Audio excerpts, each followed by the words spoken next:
maddeen alaatti yoon darbu odeeffannoodhaanii Tottenham arganaa darbii London har'a Awustiraaliyaatti taphatame injifannoo Tottenhamiin xumurameera. Chelsea fi Tottenham mo'attoota kan waancaa Super Cup Sydney Super Cup jedhamu waliin taphatanii Tottenham goolii 2-1 Chelsea injifachuudhaan kan waancaa kana fudhate. Kilaboota Awustiraaliyaadhaa lama akkasuma immoo kan England lamaan waliin morkachiisaa ture. Kilaboonni kunneen lamaan ta'us tapha xumuraatiif har'a Chelsea fi Tottenham waliin taphatee Xavi Alonso tapha lammaffaa dursanii mo'amuudhaan eegaleera. Roberto De Zerbi jalatti fooyya'insa kan argamu keessumattuu ammoo taphattoonni duraanii Tottenham akkasuma xiinxaltoonni kubbaa miilaa Tottenham amala kilaba guddaa mul'isaa jira. Jijjiiran isaa Sandro Tonali irraa akkasuma Matheus Fernandes faani kanuma keekaa bara dorgommii dhufu kilabni kun jabaa ta'ee dhiyaata jechuudhaan gamanuma leellisuu eegalaniiru. Tapha har'aattis kanuma keekaa keessumattuu sochii taphaatiin taphataan tokko daqiiqaa 49ffaa irratti kaardii diimaadhaan jalaa ba'ee ture.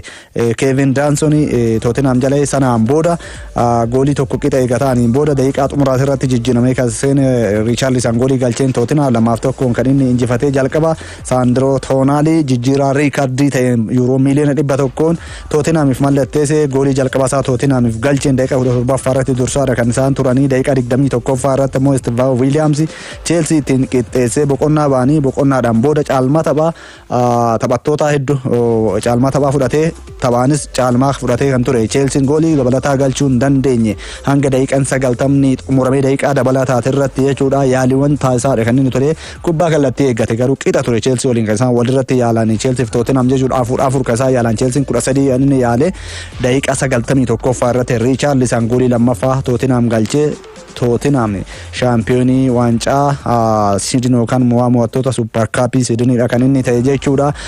Baay'inaan Xavi Alonso taphattoota dargaggoota hedduu fayyadameera. Taphicha booda yaada kan kenne Roberto De Zerbinis garee isaa dinqisiifateera. Turmaan Richarlisonis maal akka ta'e dubbateera. Richarlison waliigalteen isaa ji'a 12 qofaadha kan inni hafee tarii itti fufuudha danda'a. Akka inni turu nan barbaada. Hedduu natti tola. Taphataan kun sara fuulduraa irratti taphataa beekamu kan immoo Tottenham keessatti beeknudha. Taphataa haaraa argannee bakka kanarratti yaaluu caala taphataan kanaan dura muuxannoo qabu bakka kanarratti osoo sara fuulduraa itti fayyadamne natti tola. Garuu filannoon kan isaati jedheera.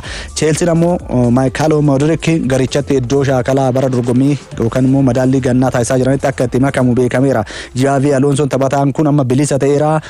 Taphattootatti ni makama miseensa garee Chelseaatti nus ni gargaaraa isaa waliin hojjechuudhaaf qophiidha jedheera. Dhumarratti garuu maal akka ta'u murteewwan fiifaan kanaan booda dabarsu maal akka ta'u kan eegamu ta'us galgala taphataa kana garee keenyatti ni babal'anna jechuudhaan Xavi Alonso kan inni dubbate. Manchester Citynis tapha jalqabaasaa Enzo Maresca jala taphateen peenaalitiidhaan mo'ameera. Inter Milan waliin taphatee goolii tokko qixa erga ba'aniin booda rukuttaa peenaalitiitiin Inter Milan 3-1 Manchester City injifateera. Tapha har'aa kana Eesiyaatti imaluudhaan kan waliin taphatan Chelsea fi Manchester City fi Inter Milan jechuu gooti.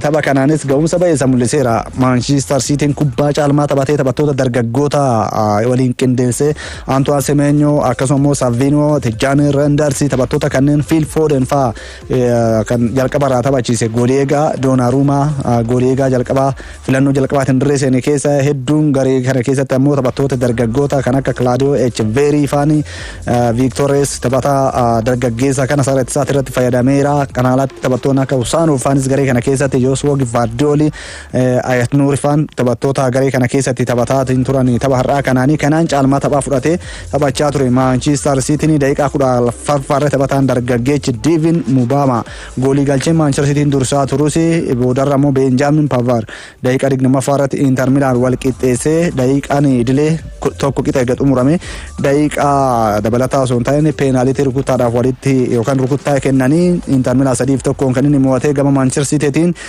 Raya Ayat Nur akkasuma Nico Gonzalez Abdulkader Husanov peenaalitii gama Manchester Citytiin osoo hin galchiin kan isaanii hafan Manchester Unitedis durfamuurraa ka'ee goolii 2-1 Atletico Madrid injifachuudhaan bara dorgommii Michael Carrigelatti ga'umsa baay'eessan imala itti fufeera. Binaamin Brian Mbemo gooliiwwan 2 taphaaf peenaalitiidhaan galcheera. Dursee Atletico Madrid goolii daqiiqaa 5ffaa irratti Arnold Ortiz galcheen kan inni dursaa ture. Boodarra Manchester United duubaa ka'uudhaan goolii 2-1 Atletico Madrid injifateera. Keessumattuu Manchester United Michael Carrick ga'umsa baay'ee sagatti mul'iseera Atletico Madrid irratti ga'umsa inni mul'ise jechuudha. Gamtaan kubbaa miilaa Awurooppaadhaa immoo Infantino irraa amantaa dhabnee irra jedheera. Amantaa kana miseensonni garichaa yookaan immoo kan FIFA hundi Infantino fi miseensota yookaan hooggantoota FIFA irraa amantaa waan dhabeef filannoo itti aanu irratti carraan Gianni Infantino deebi'ee filatamuuf qabu xinnaadha jechuudhaan filannoo kanaaf namoonni haara kaadhimamtoonni haaraan dhiyaachuu akka danda'anidha.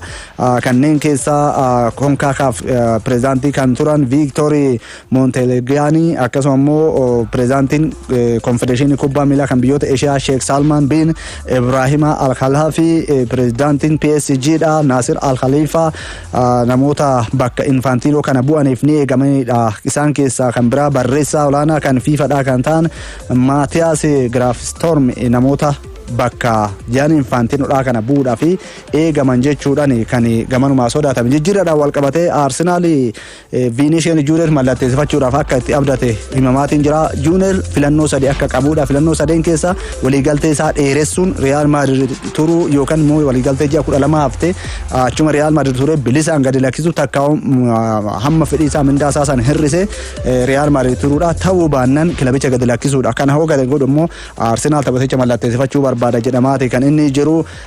Gama biraatiin Chelsea ammoo jijjiirraa Daanii Welbeek ifatti waliigaltee waggaa 2 mallatteessuu isaa ifoofseeti kan inni jiru. Taphataan ganna 35 kun har'a ifatti waliigaltee waggaa 5 yoo mallatteessu taphataa umrii 26 sanaa oliin waggaa 4 booda Chelsea mallatteesse ta'eera. Erga Pierre-Emerick Aubameyang waliigaltee umrii 26 oliin taphataa kanaan mallatteesse. Odeeffannoo ispoortii galgala kanaaf qabadee xumuree hira qophiileen OBN biroo kan biroo itti uffisa waliin turtii gaarii.